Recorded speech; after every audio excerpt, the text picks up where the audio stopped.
Mari kita lanjutkan cerita sebelumnya. Judul cerita, Pernikahan Dadakan dengan CEO. Bab 464. Reiki sedang mengobrol dengan Bram. Keduanya adalah saudara sepupu yang terpaut satu generasi. Namun, hal itu tidak menghalangi mereka menjadi saudara yang baik. Tiba-tiba seorang pria berbaju hitam datang. Dia berjalan ke arah mereka berdua dan berkata dengan hormat, "Pak Bram, Pak Reiki, Pak Stefan sudah tiba." "Suruh dia masuk," kata Reiki. Pria itu pun menjawab dengan hormat. Setelah itu dia langsung pergi. Kemudian, Reiki menunjuk map berwarna kuning di atas meja. Stefan datang untuk ambil barang. Dia datang sendiri juga karena mau bertemu denganku. Bram memanggil pelayan dan menyuruhnya membuat teh dan menyiapkan buah-buahan untuk tamu. Bram sering menggunakan kekuatan keluarganya untuk membantu Reiki. Lebih tepatnya, untuk membantu Stefan dengan urusannya. Stefan tahu jelas soal itu. Stefan datang sendiri pasti untuk berterima kasih padanya. Sudah lama Stefan mau datang bertemu Kak Bram. Tapi kakak yang terlalu sibuk, sering gak ada di rumah. Jadi dia nggak punya kesempatan. Dia temanmu, otomatis dia juga temanku. Sesama teman saling membantu, nggak usah sungkan-sungkan begitu. Kamu sudah menemukan jati diri di Aditama Group, aku benar-benar turut senang. Bram menepuk bahu Reiki, kerja keras, tapi jangan hanya fokus pada pekerjaanmu. Kamu juga harus pertimbangkan hal paling penting dalam hidupmu. Tanteku selalu mengomel kamu sudah umur berapa tapi masih belum punya pacar. Kak, kamu lebih tua dari aku. Kamu juga belum punya pacar, kenapa aku harus terburu-buru? Anggap aja aku nggak ngomong apa-apa, kata Bram. Pria berbaju hitam tadi membawa Stefan masuk. Tim pengawal Stefan membawakan hadiah pertemuan yang telah disiapkan oleh Stefan. Setelah itu, mereka pergi dengan tenang dan berjaga di depan pintu utama. Reiki berdiri untuk menyambut teman sekaligus atasannya itu. Reiki juga ikut berdiri. Namun, dia tidak berjalan ke arah Stefan. Setelah Stefan mendekat, Reiki memperkenalkan keduanya. Kemudian, mereka berdua saling mengulurkan tangan kanan dan berjabat tangan. Sudah lama aku dengar nama besar Pak Bram. Aku juga sudah sering dengar nama Pak Stefan. Malam ini kita bertemu, aku baru menyadari mendengar nggak sebanding dengan bertemu langsung. Keduanya saling berjabat tangan sambil berbasa-basi. Setelah itu, Bram mempersilakan Stefan untuk duduk. Pak Stefan datang ke sini, nggak perlu repot-repot bawa begitu banyak barang begini. Pak Stefan terlalu sungkan. Sudah seharusnya, kata Stefan. Stefan sering meminta Reiki untuk membantunya menyelidiki ini dan itu dengan jaringan informasi keluarga Ardaba. Sekarang Departemen Informasi Keluarga Ardaba dikendalikan oleh Bram, Reiki membantunya sama saja dengan Bram membantunya. Biasanya sulit untuk menemui Bram. Stefan tidak pernah mendapat kesempatan untuk bertemu dengannya. Malam ini kebetulan Bram sedang berada di rumah. Stefan pun bergegas datang. Setelah berbasa-basi sebentar, Reiki mengambil map kuning di atas meja dan menyerahkannya kepada Stefan. Semua bukti yang kamu inginkan ada di sini. Kalau nggak periksa, nggak tahu apa-apa. Sekali diperiksa, bikin kaget saja. Kakak ipar bajinganmu itu punya simpanan lebih dari 2 miliar. Semakin lama dia juga jadi semakin rakus. Uang tambahan yang dia hasilkan juga semakin banyak. Kalau bukti-bukti ini diserahkan kepada bosnya, aku rasa pasti akan ada pertunjukan seru. Sebenarnya Stefan tidak perlu menekan Willen Elektro. Stefan hanya perlu menyerahkan bukti kalau Roni mendapatkan uang tambahan dan menerima suap kepada bos Willen Elektro, maka karir Roni sebagai manajer akan berakhir. Namun, Willen Elektro adalah pesaing anak perusahaan Aditama Group. Stefan mengambil kesempatan ini untuk menekan perusahaan tersebut. Setelah perusahaan itu tidak dapat bertahan lagi, dia baru serahkan bukti Roni mendapatkan uang tambahan. Kemudian, dia akan mengeluarkan isu kalau Willen Elektro harus memecat Roni dan Yeni kalau ingin mempertahankan perusahaan. Pada saat itu bos Wilen Elektro pasti sangat membenci Roni dan Yeni karena menyebabkan bencana bagi perusahaan tanpa alasan. Dia tidak akan membiarkan kedua orang itu lepas dari masalah ini dengan begitu saja. Stefan tidak hanya dapat menekan pesaingnya, juga dapat menyingkirkan Roni dan Yeni. Sekali mendayung, 2-3 pulau terlampaui. Stefan mengeluarkan bukti transfer aset Roni dari map kuning. Setelah melihat bukti-bukti itu dengan cermat, wajahnya berangsur-angsur menjadi suram. Stefan dengar dari neneknya kalau Roni telah menyiapkan perjanjian perceraian, yang isinya menyatakan kalau rumah dan mobil menjadi miliknya. Tabungannya tidak banyak, dia hanya bersedia memberikan 60 juta kepada istrinya. Jika semua tabungan Roni dijumlahkan, ditambah lagi uang yang dia habiskan untuk Yeni, jumlahnya mencapai lebih dari 4 miliar. Setelah bercerai, Olivia setidaknya bisa mendapatkan lebih dari 2 miliar dari pembagian harta Gono Gini. Bab 465. Tring tring tring. Ponsel Bram berdering setelah pergi mengangkat telepon sebentar. Bram kembali dan berkata dengan nada meminta maaf, Pak Stefan, aku ada urusan mendadak. Maaf nggak bisa temani Pak Stefan mengobrol dulu. Stefan segera berdiri. Reiki, bantu aku jamu Pak Stefan dengan baik. Bram pesan kepada adiknya, lalu pergi. Karena Bram sudah pergi, Reiki pun membawa Stefan ke rumahnya sendiri. Kemudian, Stefan mendengar ibu Reiki mengeluh sepanjang malam kalau Reiki sudah masuk ke jajaran pria berusia tua, tapi masih belum punya pacar.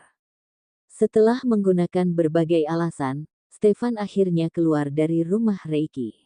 Stefan pun berkata pada sahabatnya, lain kali kalau mama kamu ada di rumah, jangan minta aku datang ke rumahmu. Reiki tertawa lepas. Masuk telinga kiri keluar telinga kanan saja.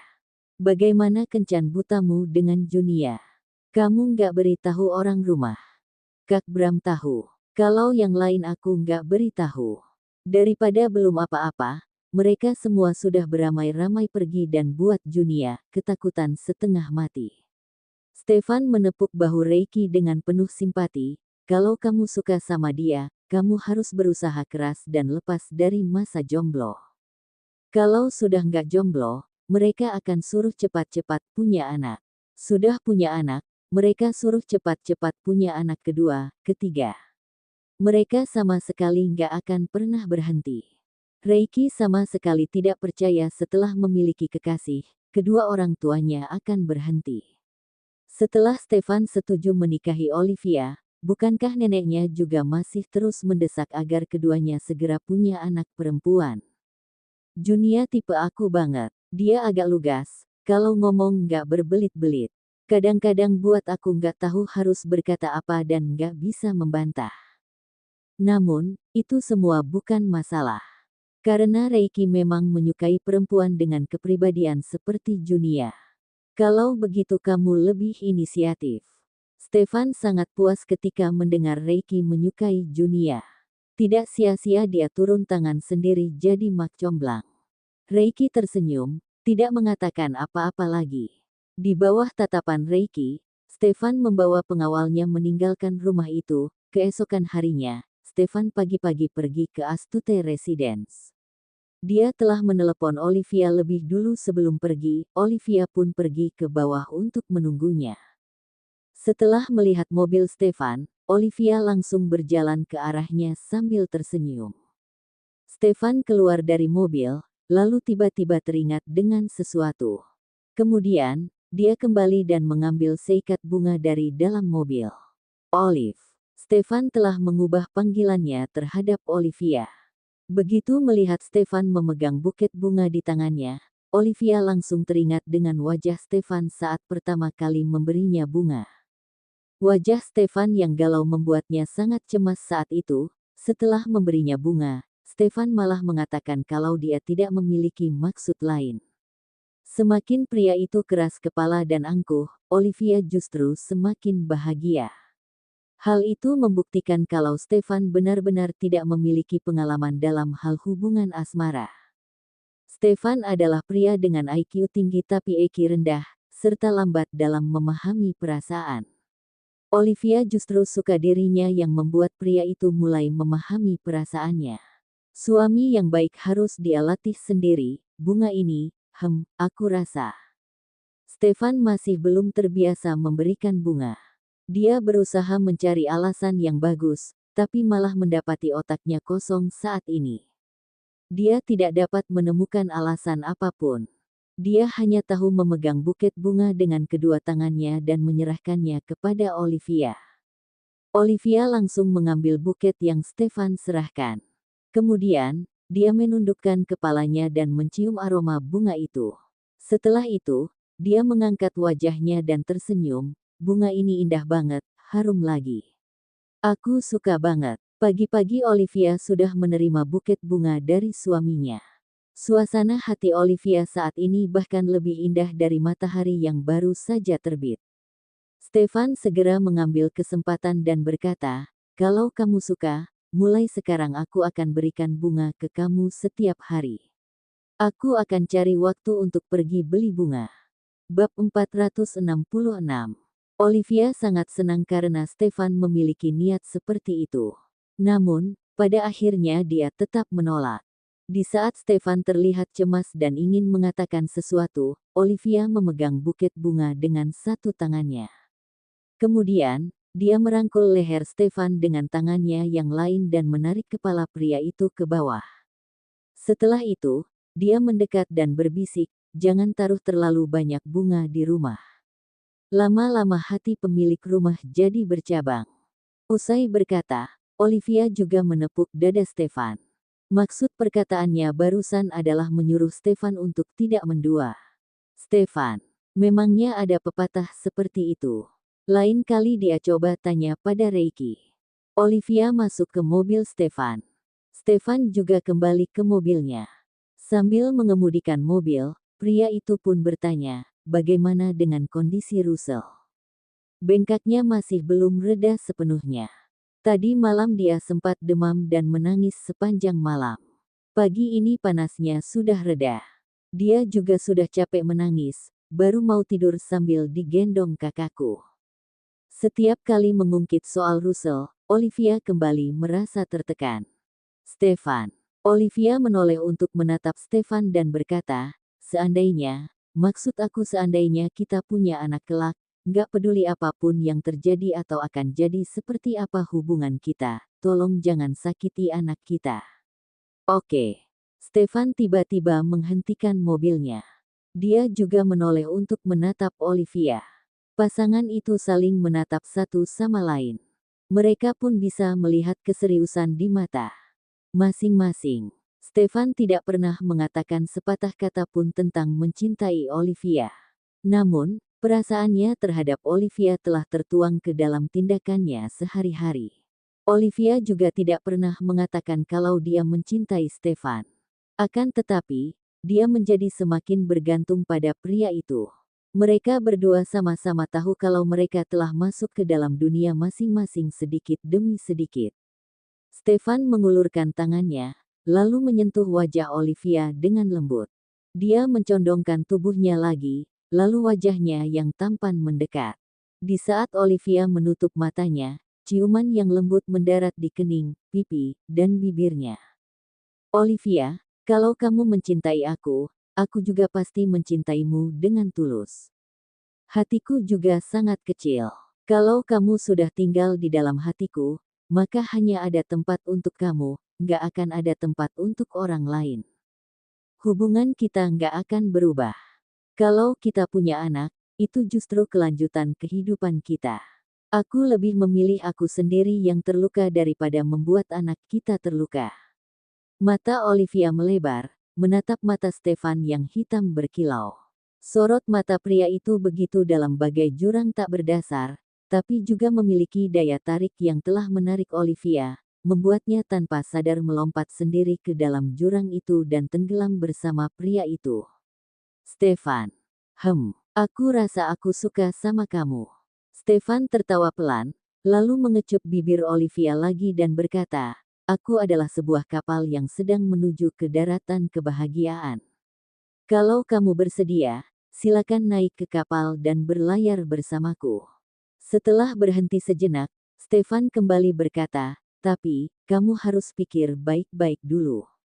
Kamu benar-benar suka sama aku, atau hanya berterima kasih padaku? Jangan salah mengartikan keduanya." Olivia terdiam, lalu berkata, "Kamu benar, aku harus pikir baik-baik dulu." Sebenarnya dirinya menyukai Stefan atau hanya berterima kasih padanya. Kalau hanya ada rasa terima kasih, tapi nggak ada cinta, bagaimana? Stefan. Olivia spontan tertawa terbahak-bahak ketika melihat Stefan tidak tahu mau jawab apa. "Jalan, yuk. Jangan berhenti lama-lama di sini, halangi jalan orang lain saja." Stefan duduk tegak dan kembali ke penampilannya yang serius. Seolah-olah bukan dia yang baru saja mengucapkan kata-kata menyentuh tadi. Dia pun menyalakan mobilnya lagi. Apa yang terjadi pada Russell membuat Olivia memikirkan banyak hal. Setelah mengucapkan kata-kata itu justru membuat kedua hati menjadi semakin dekat. Hanya ada alunan musik pelan di dalam mobil. Pasangan itu sama sekali tidak bicara lagi. Setelah kembali ke Astute Residence, Stefan tiba-tiba berkata, "Perceraian benar-benar menimbulkan luka besar bagi anak." Olivia menjawab, "Tapi ada beberapa pernikahan yang benar-benar nggak perlu dipertahankan lagi. Kalau pernikahan seperti itu nggak berakhir, tetap saja anak-anak yang terluka." Stefan tidak mengatakan apapun lagi.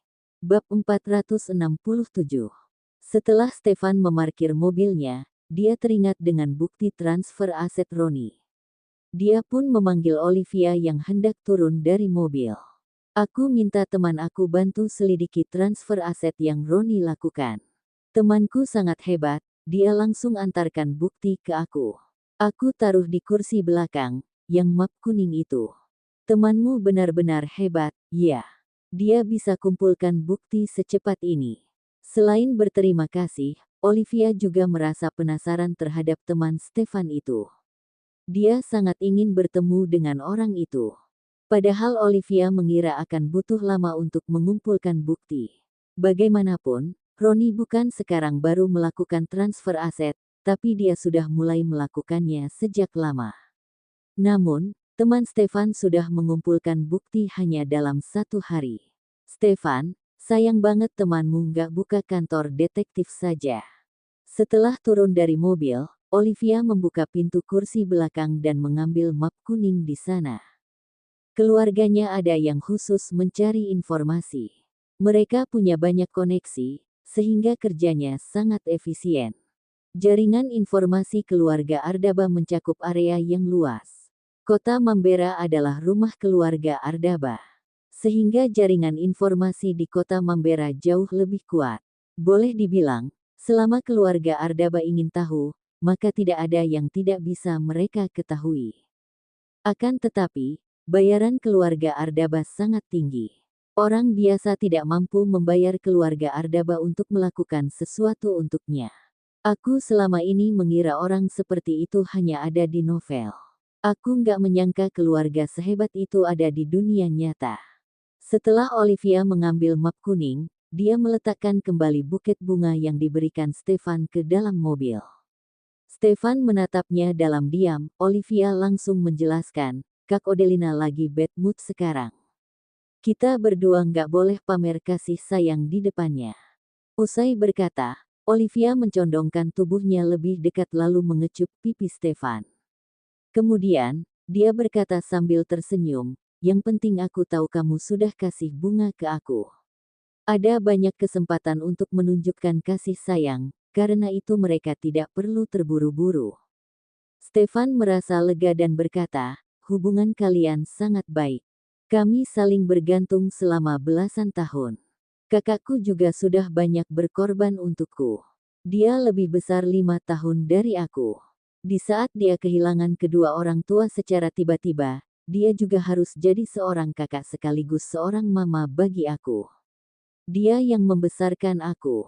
Di dalam hatiku, dia adalah orang yang paling penting dalam hidupku."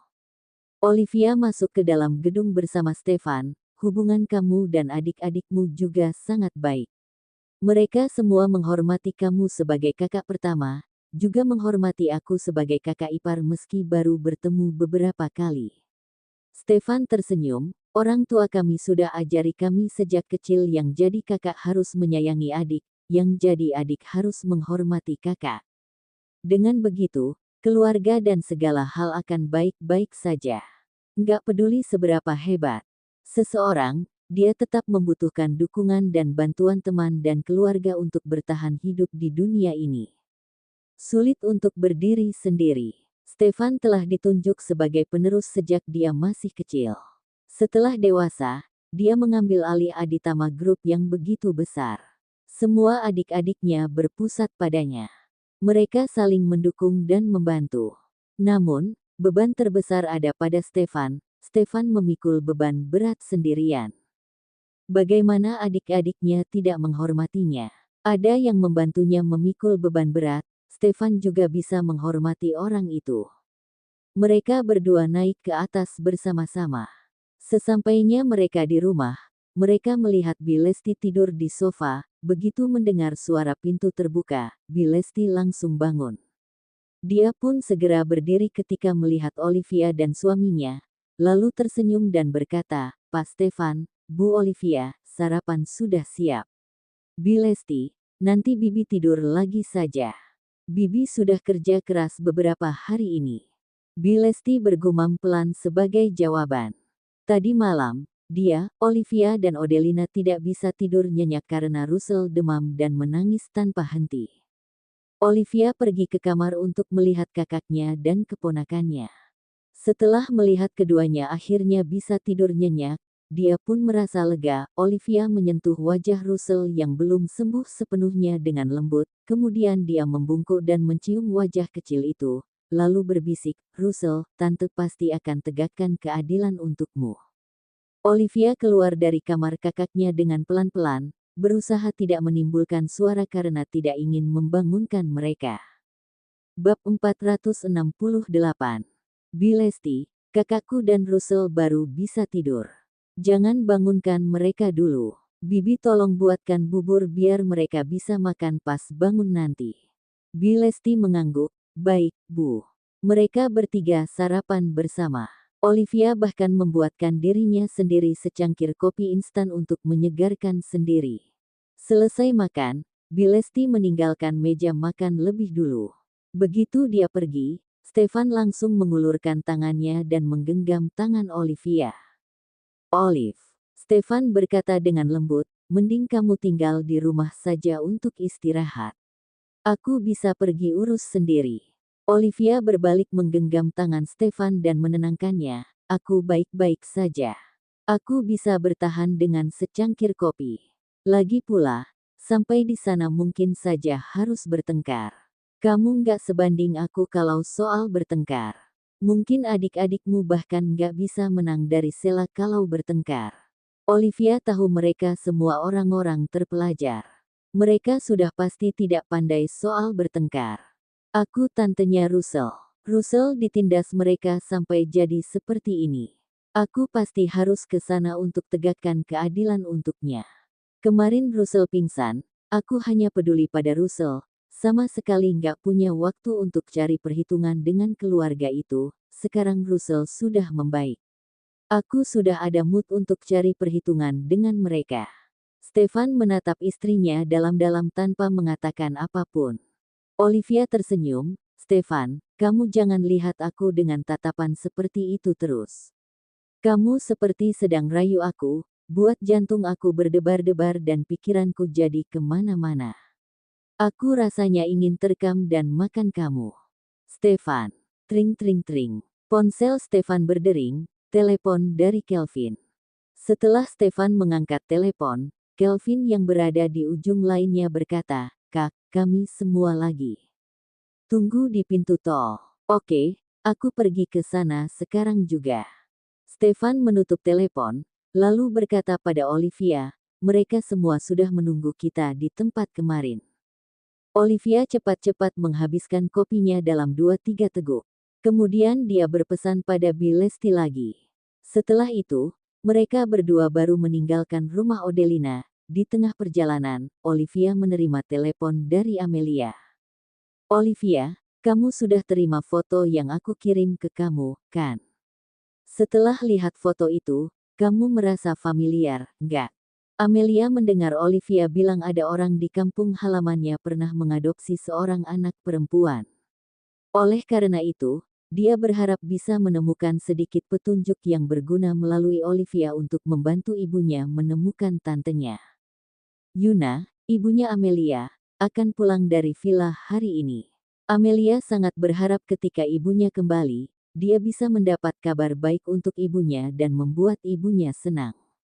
Olivia tertegun sejenak, lalu berkata, "Amelia, aku merasa tantemu terlihat agak familiar. Seperti kalau Russell berambut panjang yang dikepang dan pakai rok, dia terlihat agak mirip dengan tantemu." Mungkin, aku rasa mungkin saja semua anak-anak terlihat mirip-mirip saat masih kecil.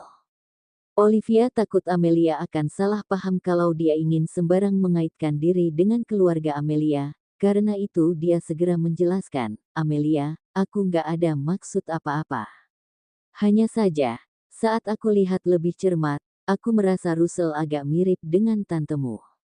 Tunggu beberapa hari lagi, kalau aku sempat, aku akan lihat foto tantemu waktu masih kecil dan coba gambar seperti apa dia ketika sudah dewasa. Kalau Russell mirip dengan Tante Amelia, maka itu berarti Ibu Olivia adalah tantenya Amelia. Akan tetapi, ibunya telah meninggal 15 tahun yang lalu." Amelia seketika diam 1000 bahasa. Dia diam saja justru membuat Olivia jadi gelisah. Olivia takut Amelia akan salah paham. Dia pun berkata lagi, "Amelia, beri aku waktu beberapa hari lagi. Aku akan bantu kamu. Gambar wajah tantemu ketika sudah dewasa. Sekarang aku nggak ada waktu. Aku bilang Russell agak mirip dengan tantemu, mungkin karena anak-anak terlihat mirip-mirip semua. Kamu juga jangan masukkan dalam hati. Yuna telah mencari adik perempuannya selama bertahun-tahun. Pasti ada orang yang pernah berpura-pura menjadi adiknya untuk menjadi orang kaya. Karena itulah, Olivia tidak ingin Amelia salah paham dengannya." Bab 469. Di saat Olivia tengah gelisah, Amelia akhirnya buka suara. Suaranya terdengar sangat tenang kala bertanya pada Olivia, "Olivia, mamaku pulang siang ini. Aku boleh ke tempatmu untuk jemput Russell dan bawa dia ke rumahku, nggak?" Amelia sama sekali tidak memiliki ingatan tentang tantenya. Sekalipun dia melihat foto-foto itu, dia juga tidak bisa menemukan apapun. Kalau kata Olivia, anak-anak sangat lucu ketika mereka masih kecil. Kalau Russell mirip dengan tantenya, sekalipun hanya ada sedikit kemiripan, maka Amelia tidak bisa mengabaikannya. Dia ingin membawa Russell supaya ibunya bisa melihatnya sendiri. Amelia juga teringat ketika dia pertama kali bertemu Olivia. Entah kenapa, waktu itu dia tiba-tiba merasa ingin mendekati Olivia. Sewaktu dia bertemu dengan Russell, Amelia juga langsung suka pada anak itu. Jika Russell adalah keturunan tantenya, mungkin saja hal itu bisa menjelaskan mengapa dia langsung suka pada Russell begitu bertemu dengan anak itu. Bukannya Amelia tidak pernah melihat anak seusia Russell. Namun, Russell satu-satunya yang langsung membuatnya suka. Dia bahkan ingin menjadikan Russell sebagai keponakannya. Amelia begitu murah hati ketika membeli mainan untuk Russell. Dia bahkan ingin membuka pabrik mainan yang khusus memproduksi mainan untuk Russell, sama halnya dengan Olivia. Siapa Amelia? Dia tidak pernah kekurangan orang yang menyanjungnya di sekelilingnya. Namun, Amelia tidak menyukai semua orang itu. Amelia yang berusia 26 tahun memiliki sangat sedikit teman sejati. Karena dia pilih-pilih. Akan tetapi, begitu melihat Olivia, dia langsung merasa seperti sudah sangat akrab dengan Olivia. Perasaan itu membuat Amelia bisa mengabaikan latar belakang serta derajat Olivia, bahkan dia bersedia berteman dengan Olivia. Hal itu bukan hanya karena Olivia membantunya mengejar Stefan, tapi karena dia benar-benar suka berteman dengan Olivia. "Amelia, sekarang mungkin nggak bisa terjadi sesuatu pada Russell. Begitu mendengar perkataan Olivia, hati Amelia spontan berkedut. Dia pun bertanya dengan gugup, apa yang terjadi pada Russell. Olivia ragu-ragu sejenak, lalu mengatakan yang sebenarnya, kamu tahu kakakku ingin cerai dengan suaminya, kan? Kemudian, keluarga suaminya rebut Russell selagi kakakku nggak perhatikan. Mereka bawa Russell ke rumah Sheila, kakaknya Ronnie. Tapi mereka nggak jaga Russell dengan baik. Anak bungsu Sheila pukul Russell, Russell lawan balik. Anak bungsu Sheila mengadu dan suruh kakaknya balas dendam sama Russell. Anak brengsek itu pukul Russell sampai masuk rumah sakit. Amelia spontan emosi, apa? Olivia, kenapa kamu nggak beritahu aku kalau terjadi masalah sebesar ini? Aku sudah pernah bilang, selama kamu katakan padaku, aku pasti akan bantu kalian. Bagaimana kondisi Russell sekarang? Orang yang pukul Russell sudah ditangkap. Jangankan Russell yang mungkin merupakan keturunan Tante Amelia. Hanya karena Russell sangat imut dan Amelia sangat menyukainya, Amelia sudah tidak bisa menahan emosinya ketika mendengar Russell dipukul. Jaringan lunak kulit wajah Russell terluka, sampai sekarang masih belum sembuh. Dia juga ditendang 2 kali. Aku lihat rekaman CCTV di rumahnya. Russell ditendang hingga berguling 1 meter jauhnya. Aku benar-benar ingin mencabik-cabik orang yang pukul Russell. Tapi dia juga masih anak-anak, usianya sekitar 10 tahun. Tidak peduli seberapa tinggi dan kuat tubuh Clayton, usianya menunjukkan kalau dia hanyalah seorang anak berusia 10 tahun. Sudah lapor polisi, tapi anak 10 tahun fokus pada pendidikan. Jadi dia nggak bisa ditangkap. Hanya bisa menyuruh orang tuanya untuk mendisiplinkan anaknya dengan lebih tegas. Sekarang aku dan suamiku mau pergi ke sana untuk minta rugi atas masalah ini. Russell sangat ketakutan sampai pingsan saat itu. Setelah keluar dari rumah sakit tadi malam, dia malah demam tinggi dan menangis tanpa henti. Pagi ini demamnya sudah reda, juga karena capek menangis terus. Sekarang dia sudah tidur sambil digendong kakakku, ujar Olivia. Anak usia 10 tahun sudah bisa pukul Russell dengan kejam begitu, mereka masih saudara sepupu, kan? Kakak ipar kakakmu itu memang sampah yang jarang ada. Dengan mama seperti dia, bisa jadi sebaik apa anak-anaknya. Olivia, kamu kirimkan aku lokasinya, aku akan bawa orang ke sana. Nggak akan kelahi. Menakut-nakuti mereka juga boleh. Supaya mereka nggak berani macam-macam dengan Russell lagi kelak. Amelia sangat marah ketika mendengar masalah tersebut. Dia sangat melindungi orang-orang yang dia suka.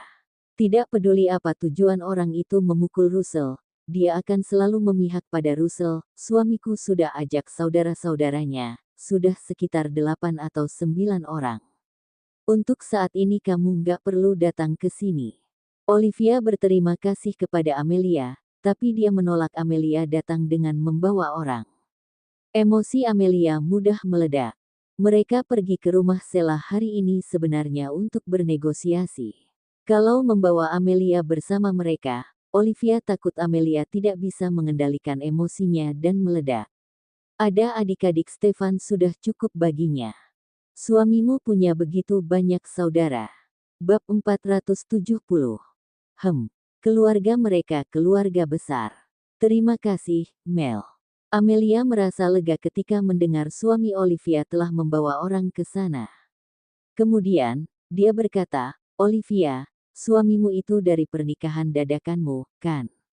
Sekarang kelihatannya dia baik juga. Seenggaknya dia mau membantu ketika terjadi sesuatu pada kalian. Tidak seperti suami Odelina. Apa gunanya mereka telah saling kenal selama 12 tahun. Ronnie tetap saja tidak sebanding dengan suami dari pernikahan dadakan Olivia. Ya sudah kalau begitu, kali ini aku nggak akan pergi ke sana.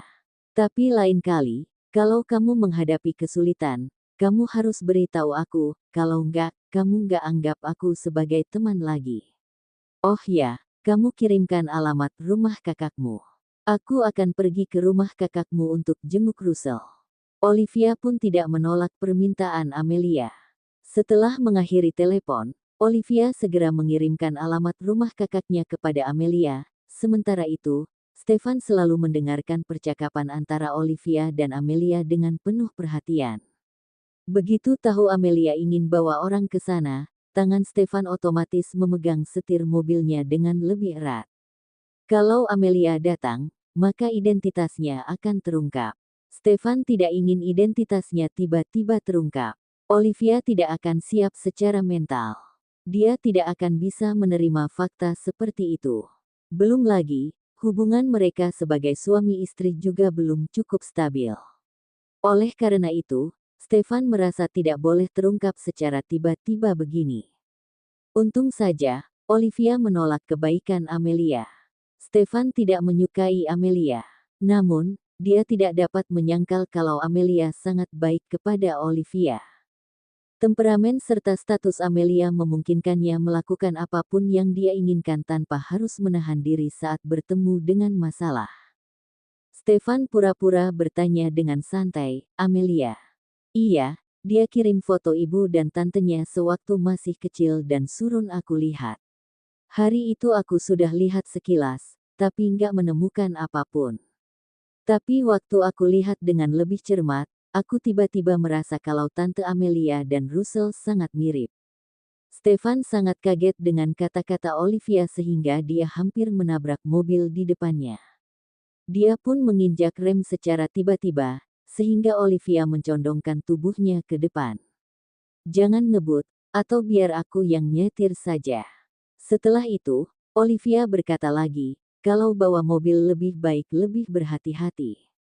Nggak apa-apa lambat, yang penting selamat." Kalau Olivia yang menyetir mobil, dia hanya akan melaju kencang kalau ada keadaan darurat. Kalau tidak, kecepatannya saat menyetir mobil sangat stabil. Stefan menyalakan kembali mobilnya dan berkata, "Kondisi jalan sangat bagus, aku nggak tahun untuk nggak tambah kecepatan."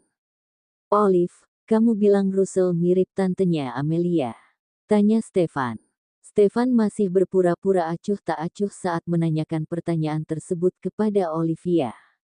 Olivia tidak menyadari ada yang aneh dengan Stefan. Kemampuan akting pria itu sudah di level aktor. Sedangkan Olivia tidak berpengalaman dalam hal ini. Dia sama sekali tidak bisa menangkap sesuatu yang aneh dari suaminya. "Memang agak mirip, kira-kira 50% deh. Russell lebih mirip kakakku, tapi juga agak mirip Ronnie." Namun, Amelia tidak merasa aneh saat melihat Odelina. Mungkin karena Odelina terlalu gemuk, sehingga Amelia tidak menyadarinya. Cerita bersambung.